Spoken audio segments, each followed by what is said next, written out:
I want to continue discussing the latest on the shutdown from the perspective of the U.S. Senate, where all the action is, quite frankly, because the House remains back in their districts. Joining me now is Senator Josh Hawley of Missouri. He serves on several Senate committees, including the Committee on Health, Education, Labor, and Pensions. He joins us by phone. Senator Hawley, welcome back to Washington Watch. Thanks for joining us. Thank you for having me. So there have been some rumblings of progress toward ending the shutdown. Possibly tomorrow's elections could provide an off-ramp for Democrats. What are you hearing? Well, I don't know what the answer to that is, Tony. I hope that the Democrats are ready to stop depriving 42 million Americans of food assistance that they desperately need, to stop depriving air traffic controllers of their pay, Border Patrol, FBI agents, the military. I mean, this is past the point of political gamesmanship, which is bad enough. Now real people are really suffering, including in my state, 750,000 folks, a lot of kids who depend on food assistance to eat. And I just don't understand why my Democrat colleagues want to take food literally out of the mouths of kids in order to what? Score some political points? So I hope they're through with this. It's time that it ends. So the sticking point remains the issue of these premium subsidies for Obamacare. And there's been discussion in the media that somehow that maybe the Republicans and the Democrats could come together over this extension of these premium subsidies. We're talking $1.5 trillion. But there seems to be a problem with that, Senator, is that Republicans have never voted for these subsidies. In fact, they've never voted for the not so affordable CARE Act, Obamacare. So why would they vote for it now? Yeah, and I'm not sure if that's what the Democrats really want, Tony. I'm not sure what they want. They're not sure what they want. I think all they truly want is to try to punish Donald Trump and throw a temper tantrum. You mentioned tomorrow's elections. I think they're waiting to see if they can win these races in New Jersey and New York and elsewhere in order to claim victory. To be honest with you, I haven't heard the Democrats talk about these premiums now in several weeks. I think that this is all about political point scoring, political gamesmanship, and the fact that they're willing to allow 42 million Americans to be hurt in the process and not be able to eat. To them, it's just, well, that's just collateral damage on the way to their supposed political advantage. It's sick. It is wrong. And it needs to end. It needs to end ASAP, and I hope it ends this week. Any indication that it may? I mean, have you had any conversations that would suggest that they are coming to their senses on this? I mean, last week we had some large federal labor unions saying, hey, end it. They didn't move last week. Well, I mean, is this the week? I'm hopeful that this may be the week. I do think that these elections tomorrow are a hinge point. I think the Democrats will use that as a way to try and claim victory should they prevail in those elections.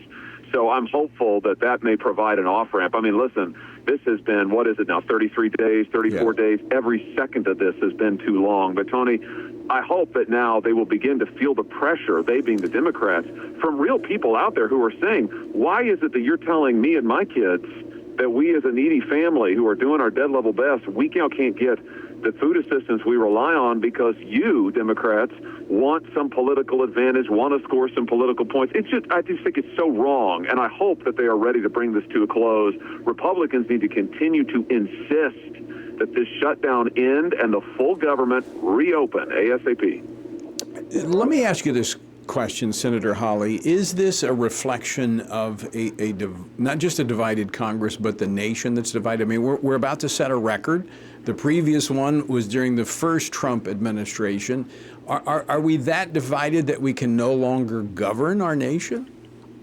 Oh, I think it's really an indication of just how completely controlled the Democrat Party has become, its elected officials, by a fringe, loony, radical left. I don't think that the great majority of this country wants air traffic controllers not to get paid, wants to risk the safety of every flight that's in the air, wants to deprive federal law enforcement of their pay or the military. I mean, who really wants that? I bet if we polled it, we'd find 70+% of Americans say this is a terrible idea. By the way, Americans are still paying their taxes for a government that is now shut down. I don't hear any talk about anybody getting a refund. So I think this is all about a fringe element of the Democrat left that is so desperate to grandstand against Donald Trump that still hasn't accepted the fact that Trump is president, still hasn't accepted the people's verdict from a year ago that they're willing to go to these extremes. And if that means hurting millions of American kids and depriving them of the ability to eat, they're willing to do it. I just hope, Tony, the country is getting a good look at what the radical left is really all about here. Yeah, well, maybe I should start a movement for a tax refund. We have just a little over a minute left, Senator. The president on Friday announced that he made Nigeria a country of particular concern, reversing the Biden administration's removal of that West African nation. This is significant, large country, systematic persecution of Christians there in that country. You and others have been calling for this. Your response? Oh, this is very, very important. I have been calling for it for years. You know, since 2009, more than 50,000 Nigerian Christians have been murdered. 50,000. This year alone, 7,000 Christians murdered in Nigeria. I mean, those numbers, it's almost hard for us to wrap our heads around it. But listen, this is something that desperately needs to be stopped, and it begins with the United States saying we're not going to look the other way. The next thing that needs to happen is we need to cut off aid to the country. Why are we sending them U.S. taxpayer money when their government, I believe, is complicit in this attempted decimation of the Christian population? Senator Josh Hawley, thanks so much for joining us. Always great to talk with you. Thank you. Thanks for having me.